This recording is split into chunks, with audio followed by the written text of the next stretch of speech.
It started to happen gradually. I would walk into a room and say something, and no one would notice. I would say, "Turn the TV down, please," and nothing would happen. So I would get louder. "Turn the TV down, please." Finally, I would have to go over and turn the TV down myself. And then I started to notice it elsewhere. My husband and I had been at a party for about 3 hours, and I was ready to go. I looked over, and he was talking to a friend from work, and I walked over, and he kept right on talking. He didn't even turn toward me. That's when I started to put it together. He can't see me.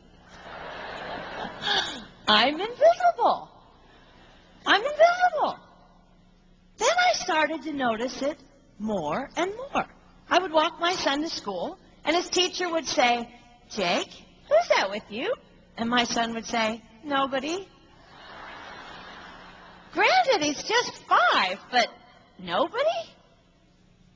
One night, a group of us gathered, and we were celebrating the return of a friend from England. Janice had just taken this fabulous trip, and she was going on and on about the hotel she stayed in. And I was sitting there looking around at the other women at the table.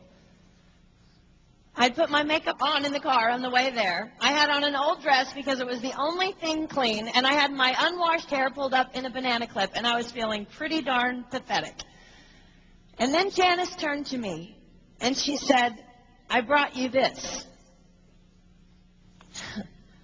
It was a book on the great cathedrals of Europe.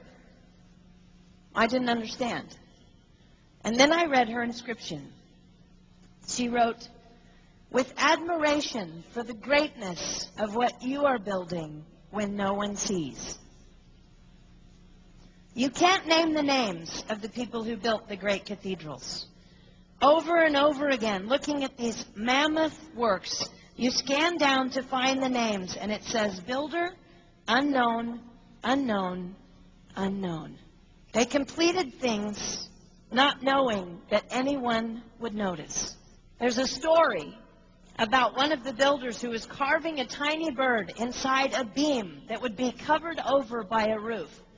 And someone came up to him and said, "Why are you spending so much time on something no one will ever see?"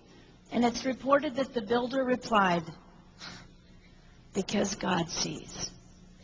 They trusted that God saw everything. They gave their whole lives for a work, a mammoth work, they would never see finished. They showed up day after day. Some of these cathedrals took over 100 years to build. That was more than one working man's lifetime. Day after day. And they made personal sacrifices for no credit.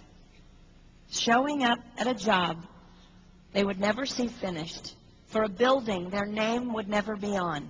One writer even goes so far as to say no great cathedrals will ever be built again because so few people are willing to sacrifice to that degree.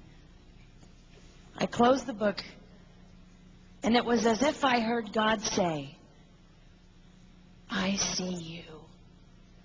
You are not invisible to me. No sacrifice is too small for me to notice. I see every cupcake baked, every sequin sewn on, and I smile over everyone. I see every tear of disappointment when things don't go the way you want them to go. But remember, you are building a great cathedral. It will not be finished in your lifetime, and sadly, you will never get to live there. But if you build it well, I will."